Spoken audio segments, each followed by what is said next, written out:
ස්ථාවර ජීවන රටාවක් කියන එක මේ දැකලා නැත්තම් මට හොඳට මතකයි මම ඒ ලෙවල් කරන කාලේ ඒ කාලේ මොකක් හරි කොළඹ මං හිටියේ නැවදිලා CCC හරි මොකක් හරි shopping mall එකක් දැම්මා. මම මතක නෑ නම හැවුලොක් නන් නෙමෙයි ඒක ළඟදින් දැම්මේ. මොකක් හරි එකක් ඒ කාලේ දැම්මා. මං දැන් ඒකට ගිහිල්ලා බැලුවා. ගිහිල්ලා බැලගෙන මං කොළඹ නෙමෙයිනේ මං මෙහෙනේ මං ගම්පහනේ. හරි. ඒක ගිහින් බැලුවාම ඉතින් දැන් මම ඉතින් යාළුවෝ දෙන්නෙක් විතර එක්ක ගියේ මගේ ඉතින් රුපියල් 200ක් ගන්නවා කියලා. මේ ගිහින් බලද්දි කියන මට හිතුණා දැන් සමහර බ්‍රෑන්ඩඩ් ෂෝරූම්ස් තියෙනවා. සපත්තුවක් 35000යි. ගිහින් බලන්න නිකන්. සපත්තුවක් 35000යි. ටී-ෂර්ට් එකක් 40000යි. එහෙම තියෙනවා. ටී-ෂර්ට් අද සෙරප්පු දෙකක් 30000යි. එහෙම හෙන බ්‍රෑන්ඩඩ් අයිටම්ස් තියෙනවා. ඒ තියෙන්නේ shopping mall තියෙනවා. ගියාම දුක හිතෙනවා අපි කවදාවත් ඒ ලෙවල් එකට යන්නේ නැද්ද? ඒ කියන්නේ අපි කවදාවත් එහෙම දෙක කියන්නේ මං කියන්නේ හැමදාම 40000 සෙරප්පු දාගෙන යන්න නෙමෙයි. මං කියන්නේ අපිට නිකන් ඒක අපිට දවසකට හරියන්නේ කියන්නේ අපිට ඒ ලෙවල් එක ටච් කරන්න බැරි නිකන් අපිට කරන්න බැරි දේවල් පට්ට ගොඩක් මේ ලෝකේ තියෙනවනේ කියලා හිතනවා ඒ වගේ දෙයක් කියනවා. ඒ කාලේ දැන් හිතෙන්නේ ඒක ඒ කියන්නේ ඒ කාලේ හිතෙනවා නේ මං කියන්නේ මම මේ පටන් ගත්ත විදිය.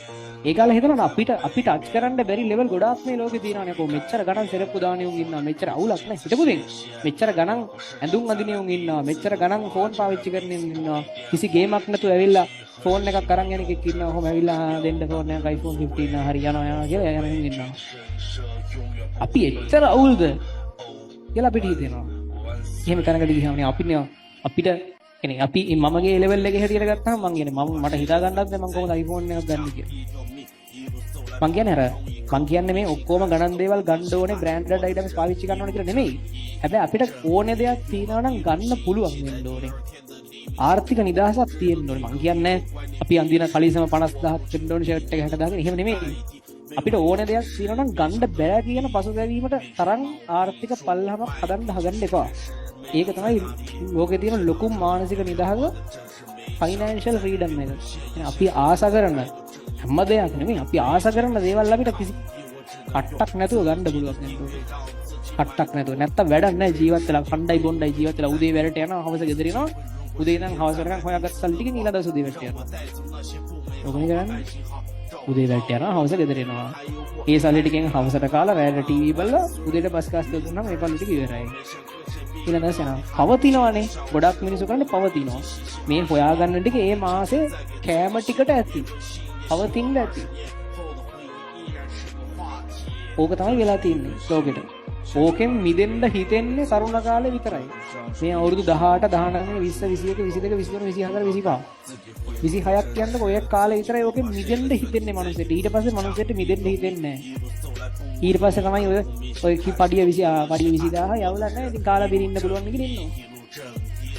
ඕකෙන් මිදෙන්න හිතන කාලේ මිදෙන්න නැත්තම් ස්ථාවර වුණාට පස්සේ අවුරුදු 55ක් 60ක් යනකම් උදේ වැඩට යනවා හවස එනවා හම්බෙන සල්ලි ටිකෙන් මාසෙ ජීවත් වෙනවා මොකක් හරි ලෙවල් එකකට වේල් 3ක් නම් 3යි 2ක් නම් 2යි ඔහොම ජීවත් වෙනවා අයිෆෝන් හොඳ ෆෝන් එකක් ගන්න බැහැ පොඩි ෆෝන් එකක් ගන්නවා ටීවී එකක් ගන්න වෙන පොඩි ටීවී එකක් ගන්නවා මොකක් හරි එන සෙටල් වෙච්ච මට්ටමින් ජීවත් වෙනවා ඔහොම වෙන්න එපා අපරාධ ජීවිතේ මෙච්චර මහන්සි වෙලා අපි මේවා කරන්නේ පොඩි කාලේ ඉඳන් අපි මේ කට්ට කාලා පන්ති ගිහින් ඉඳගෙන ඔක්කොම කරන්නේ ওই මට්ටමට එන්න නෙමෙයි ඒ නිසා ජීවිතේ තීරණාත්මක කාලේ ගේමක් ගහන්න මහන්සි වෙනවා තීරණාත්මක කාලේ